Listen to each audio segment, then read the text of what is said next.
Hello everyone. तो कैसे हैं आप सभी? आशा करता हूँ आप बढ़िया होंगे।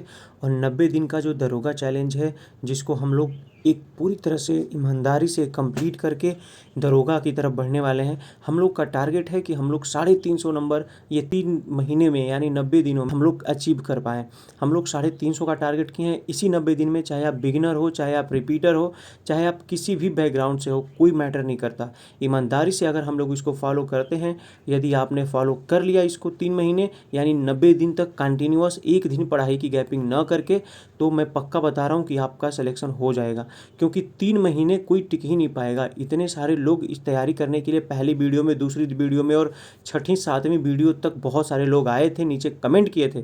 बट धीरे धीरे आते आते कमेंट आने लगे, भैया मेरे से हो ही नहीं पा रहा, भैया मेरे से हो ही नहीं पा रहा। जब आपसे नहीं हो पा रहा है तो आपको क्यों नौकरी मिलनी चाहिए? आप एक बार सोचिए, यदि आपसे नहीं हो रहा है तो कोई ना कोई तो कर ही रहा है। तो जो करेगा कंटिन्यूस तैयारी, जो लड़के जाके पढ़ाई कर रहे हैं, दिन भर लाइब्रेरी में बिता रहे हैं, घर पे पढ़ाई कर रहे हैं, तो सुबह जल्दी उठ जा रहे हैं और पूरे रात तक पढ़ाई कर रहे हैं, तो आप बताइए आप कैसे आप compete कर पाएंगे उन लोगों के साथ? कैसे आप उन लोगों के साथ मेहनत करने में आप टिक पाएंगे क्या? तो जब आप मेहनत करने पे टिक नहीं पा रहे हैं तो आप सिलेक्शन लेने पे भी नहीं टिक पाएंगे। जो जो मेहनत करेगा इस युग में उसी को सिलेक्शन मिलना है। क्योंकि कंपटीशन इतना हाई है, इतना कंपटीशन हाई है कि आप तो जानते ही होंगे कि 60,000 वाली जो पुलिस की भर्ती आई थी, उसमें भी लोगों के कितने सारे फाइनल में जा कर के छटे हैं। बहुत सारे बच्चे इस फाइनल में जाके, लगभग 1 लाख के करीब बच्चे तो फाइनल में जाके छट गए हैं, 80,000 के करीब। तो अब बताइए कि इतना ज़्यादा कंपटीशन है कि जो पास कर जा रहा है, और आप जानते हो 50 लाख फॉर्म पड़े थे, उसमें से केवल 60,000 का हुआ। इतना के भी नहीं सिलेक्शन ले पाए। 49,000 ये हालत है कंपटीशन की। यदि आप अभी भी सीरियस नहीं हैं, आप अपने कार्य को लेकर ईमानदारी से कंप्लीट नहीं कर रहे हैं, तो इस कंपटीशन में कोई टिक ही नहीं पाएगा। और यदि आप मेहनत कर रहे हैं तो कोई आपके आगे नहीं टिक पाएगा, आपकी सीट पक्की हो जाएगी। इसलिए आपको बहुत ईमानदारी से मेहनत करना है और कंटिन्यूस तैयारी करनी है। अगर आप तैयारी करते हैं तो सफलता एकदम आपको मिलेगी। तो ये 90 दिन का जो टारगेट सीरीज है उसका 16वां दिन है। आज 10 तारीख है, 10 जुलाई। चाहे आप किसी भी दिन भी वीडियो देख रहे हैं, लेकिन आपको इसी स्ट्रेटजी से फॉलो करके वो करना है पूरा कंप्लीट। तो एकदम मिस नहीं करना है। तो चलिए टारगेट की तरफ लेकर चलते हैं और बड़े ही ईमानदारी से फॉलो करिएगा।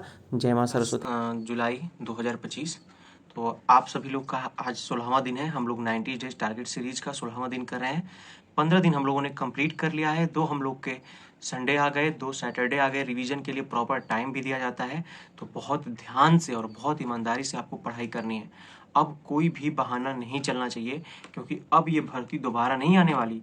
एक बार ये भर्ती आ गई, उसके बाद कितने साल लग जाएंगे भर्ती आने में कोई नहीं जानता। ठीक है ना? तो चलिए स्टार्ट करते हैं। कैलकुलेशन करना है, सुबह सुबह उठ के 10 कैलकुलेशन में 10 मल्टीप्लाई करना है और 10 सब्सट्रैक्टेड करना है। अगर डिवीजन हो सकता है तो 5 डिवीजन भी कर लीजिएगा। और 40 तक के स्क्वायर आपको लर्न करने हैं और 30 तक के क्यूब लर्न करने हैं। और इंपॉर्टेंट फार्मूला जो हमने पीडीएफ और कुछ फोटोज में मैंने भेजा है, वो जाकर आप देख लीजिए। इंपॉर्टेंट फार्मूला है, उसको एक बार नोट डाउन कर लेना है। बस नोट डाउन कर लेना है, रटना नहीं है। वो केवल आप नोट कर लेंगे, वो लर्न हो जाएगा। ठीक है ना? तो 40 तक के स्क्वायर, 30 तक के क्यूब, इंपॉर्टेंट फार्मूला ये टेलीग्राम चैनल पर मैंने सेंड कर दिया है। और जो ऐप है वो कैलकुलेशन की मैंने बता दी है कि 10 कैलकुलेशन कहाँ से करनी है। क्योंकि पूछ रहे थे कि कैलकुलेशन करने के लिए कुछ ऐसा बताइए, मैं डेली डेली कहाँ से कैलकुलेशन करूँ। तो वो इतनी बढ़िया ऐप है कि उसमें ग्राफ भी दिखाता है कि आपने कितना कल किया था, कितना जल्दी किया था और आज कितना लेट कर रहे हैं। बहुत बढ़िया चीज़ है। तो फिर आते हैं मूल विधि पे। तो मूल विधि पे यदि आप विवेक सर से कर रहे हैं तो क्लास नंबर 28 और क्लास नंबर 29 को करेंगे। ठीक है? और 2 क्लास बची हुई है बीएनएस वाली में, 30 और 31, उसको कल खत्म कर लेंगे। तो मूल विधि जो होती है, मूल विधि का जो बीएनएस वाला पार्ट है विवेक सर से, वो पूरी तरह से खत्म हो जाएगा। अब आते हैं राम सर पे। तो अगर यदि आप विवेक सर से नहीं है, राम सर से कर रहे हैं, तो राम सर से भी आप कर सकते हैं। इनका मोटरयान अधिनियम क्लास नंबर 4 करना है, लिखना है पूरा प्रॉपर में। टाइम लगता है तो इसलिए मैंने एक ही क्लास इनका दी है। और जो विवेक सर की 2 क्लास इसलिए दी है क्योंकि इसमें कम समय लग रहा है। ठीक है? और मैथ करना है एलसीएम एचसीएफ क्लास नंबर 8, और फिर डाउट सेशन है उसके बाद। मतलब एलसीएम एचसीएफ की क्लास पूरी तरह से खत्म हो गई क्लास नंबर 8 तक ही। उसके बाद एक डाउट सेशन सर ने ली है, राहुल सर ने। तो आप वो डाउट सेशन पे देखोगे कौन कौन से क्वेश्चन उन्होंने करा रखे हैं, उनको कर लेंगे। और यदि आप लोग जो रिपीटर होंगे वो 40 क्वेश्चन करेंगे। ठीक है ना? इसमें 40 क्वेश्चन मैंने नहीं लिखा है, 40 क्वेश्चन करेंगे। क्यों नहीं लिखा? क्योंकि बहुत सारे लड़के बता रहे थे कि हम लोग के सारे एलसीएम एचसीएफ के क्वेश्चन खत्म हो गए, ठीक है ना, तो इसलिए मैंने नहीं लिखा है। लेकिन एलसीएम एचसीएफ के आपके क्वेश्चन उसी को रिवाइज करना है, ठीक। अब आते हैं रीजनिंग में। तो रीजनिंग में आपको रैंकिंग करना है क्लास नंबर 2 और ध्यान से नोट डाउन करना है, पूरे क्वेश्चन नहीं नोट करने हैं। अगर नया टॉपिक उसमें से चेंज होता है उसको नोट डाउन करना है, और कैसे सर ने उसको यूज किया है रैंकिंग में, इधर से लेफ्ट से आने पर है, राइट से आने पे है, ऊपर से आने पे है, बिल्डिंग में खड़ा है, ये सब बहुत ध्यान से करना है क्योंकि इससे क्वेश्चन पूछते हैं, ठीक है ना। तो इसको एकदम बहुत ध्यान से करना है। हिंदी में क्लास करनी है क्लास नंबर 1, जो काल है, काल का क्लास नंबर 1 करना है आपको, ठीक है ना। इसको अच्छे से नोट डाउन कर लीजिए, कल दूसरा चैप्टर हो सके तो स्टार्ट हो जाए। पॉलिटी में भारत संघ और उसका राज्य क्षेत्र करना है क्लास नंबर 2 और क्लास नंबर 3। नोट भी बनाने हैं, याद रखिएगा, इसको नोट भी करना है, ये पूरी तरह से नोट बना लेनी है। और किसी ने यदि इसको कंप्लीट कर लिया है तो आप उस वीडियो को जरूर देखिएगा, फिर उसके बाद जो नोट डाउन करना होगा एक कलम लेकर बैठिएगा अपने नोट्स में, और कुछ नया फैक्ट अगर बताते हैं सर तो उसको नोट डाउन कर लेना है, पूरी नोट नहीं करनी है, ठीक। और यदि आप वो साहित्य का मैंने भेज दिया है टेलीग्राम चैनल पे मोहन राकेश का, तो आज मोहन राकेश हैं लेखक, इनको पूरी तरह से लर्न करना है। और आज शाम को मैं साहित्य का मोहन राकेश से सभी जुड़ी चीज़ों को पूछूंगा, कितनी रचनाएं हैं, कौन कौन सी रचनाएं की है। तो आज जब हम लोग रात को 10 बजे लाइव आएंगे तो इनके सारी रचनाओं के बारे में बात करेंगे। और पर्यायवाची 5 नेक्स्ट करनी है, पर्यायवाची अब खत्म हो गई है, आज ही नेक्स्ट 5 करवाएंगे, उसके बाद खत्म, अनेकार्थी भी खत्म हो चुकी 5, कल परसों तक इसको एकदम खत्म कर देना है। अब युग्म शब्द करना है, यानी श्रुति सम भिन्नार्थक शब्द, ये 10 शब्द करने हैं आपको। क्यों ऐसे शब्द होते हैं जैसे जो एक ही की तरह बोलने में उच्चारित होते हैं, एक ही की तरह, लेकिन उनके अर्थ अलग अलग होते हैं, मात्राएं थोड़ी सी डिफरेंट हो जाती हैं, जिसकी वजह से अर्थ अलग अलग निकल जाते हैं।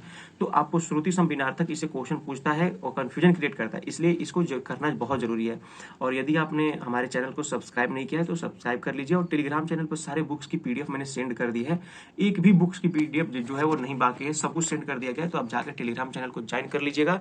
और यदि आप स्क्रीनशॉट लेना चाहते हैं तो आप स्क्रीनशॉट ले सकते हैं, और वीडियो को लाइक करके, चैनल को सब्सक्राइब करके, और जो लोग भी भाई आपके तैयारी कर रहे हैं, आपकी सिस्टर तैयारी कर रही हैं, उनके यहाँ ये वीडियो शेयर करना है, क्योंकि इस वीडियो से बहुत सारे लोग बता रहे हैं, आप कमेंट सेक्शन में देखोगे एक भी कमेंट नेगेटिव नहीं है, लोग इससे तैयारी कर रहे हैं और अच्छा खासा मेहनत करके सिलेक्शन लेने वाले हैं। तो तब तक के लिए थैंक यू, जय हिंद। वीडियो को लाइक करके चैनल को सब्सक्राइब कर लीजिएगा। मिलते हैं कल नेक्स्ट टारगेट के साथ।